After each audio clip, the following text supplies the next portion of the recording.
Our conversation we had on the floor a couple of days ago, where you did agree to hold a hearing with those who are in opposition to the ratification of the Law of the Sea Treaty, which I am. And so I appreciate that very much. And I remember so well back in 2004 when this committee passed out the ratification. I believe it was 16-0. It was unanimous. And we looked at it, and at that time, and still today, I'm a senior member of both the Armed Services Committee and the Environment Public Works Committee, so we had hearings. And in these hearings, we had witnesses that totally changed this around. So I really believe that's important, and I appreciate the fact that you are going to be doing that. Now, in the limited time that we have, I'm going to real quickly go over two items. Then I'll have a question for Secretary Panetta and for General Dempsey.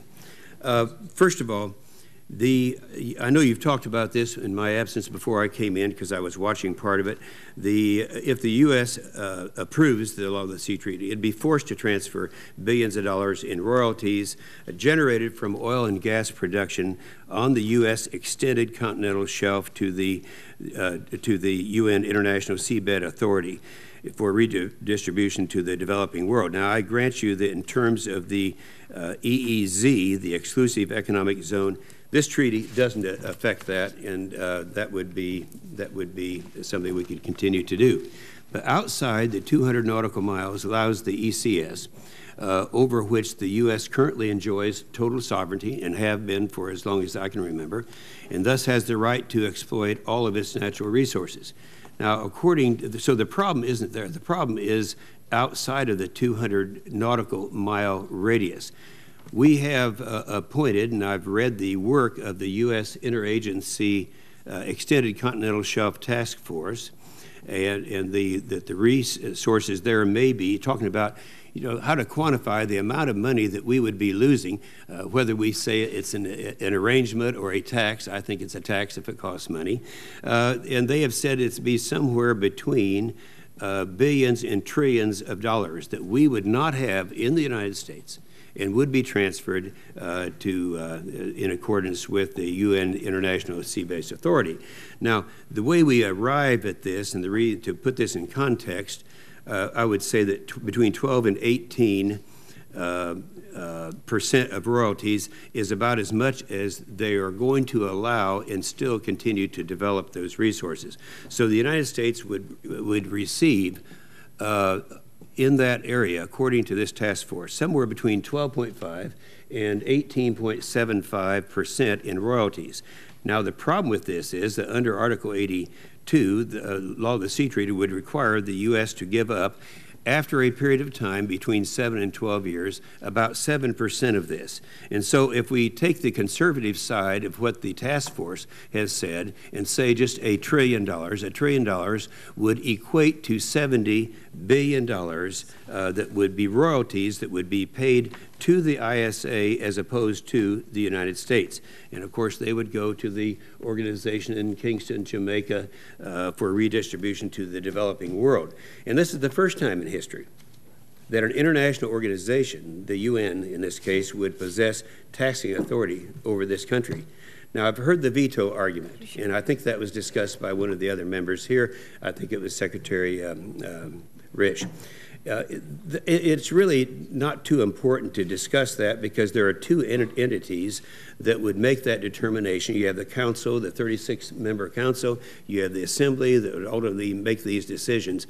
But the point is, under Article 160, it's going to cost us, well, let's see.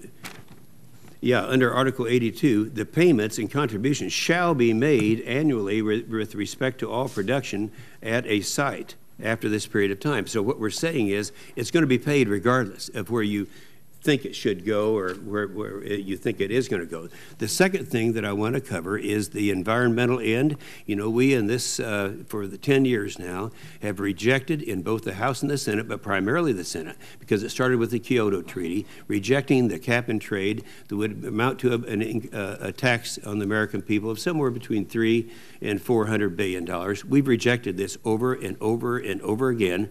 There may be at most 25 senators who would vote for a cap-and-trade bill now. So what they're attempting to do is to do what they couldn't do through legislation under this treaty. Under this treaty, any country could sue the United States in the International Tribunal Law of the Sea, not in the United States courts, I might add, or take the U.S. before binding arbitration. I only say this because this is already people are out there planning their lawsuits. And I would also quote from Article 212, adoption, quote, adopt laws and regulation to prevent, reduce, and control pollution of the maritime environmental forum or through the atmosphere applicable. Now, what we're talking about there is what they would use as a basis for the lawsuit. Under the treaty, it says, quote, states are responsible for the fulfillment of their international obligations.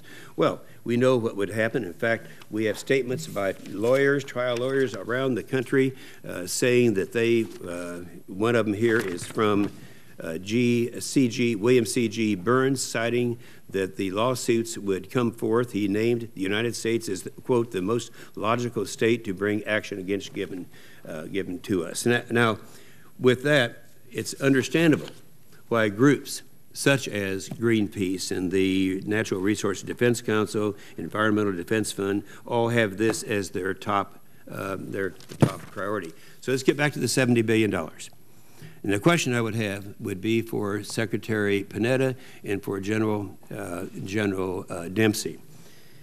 If we're talking about $70 billion, would it be better to have the $70 billion go to Kingston, Jamaica, to bail out some of the developing nations, or the following list?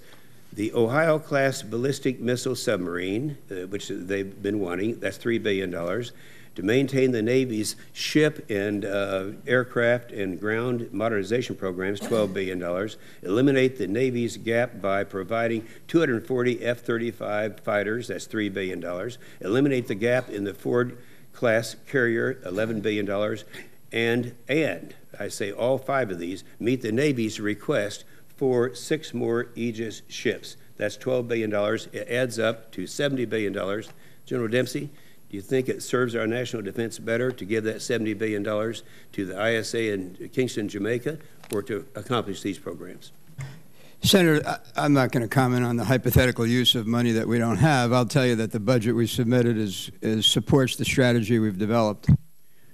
No, what I'm saying is this is money that I've documented pretty well, General Dempsey, that would be there and would be lost to through this process.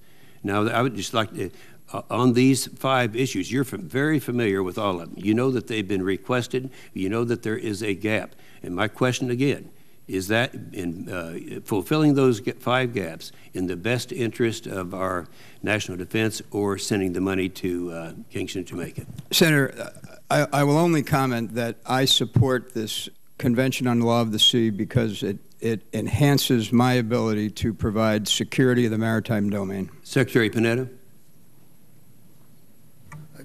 You know, but I share obviously the chairman's viewpoint with regards to why we consider this important. But I guess what I would ask you, Senator, I know you've come up with the $70 million.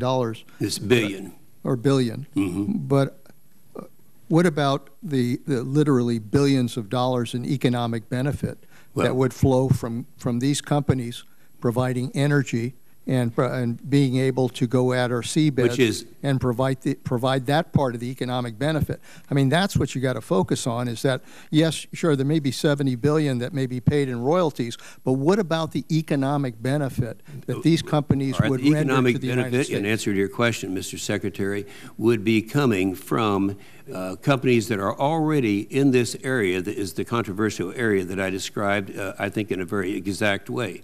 So if we've been doing it before with bilateral treaties with China, bilateral treaties with Russia, we can continue to do it, and there would be no loss there. The loss would be $7 billion, and that would affect our national security. And I'm looking forward, Mr. Chairman, to the hearing where we have those in opposition.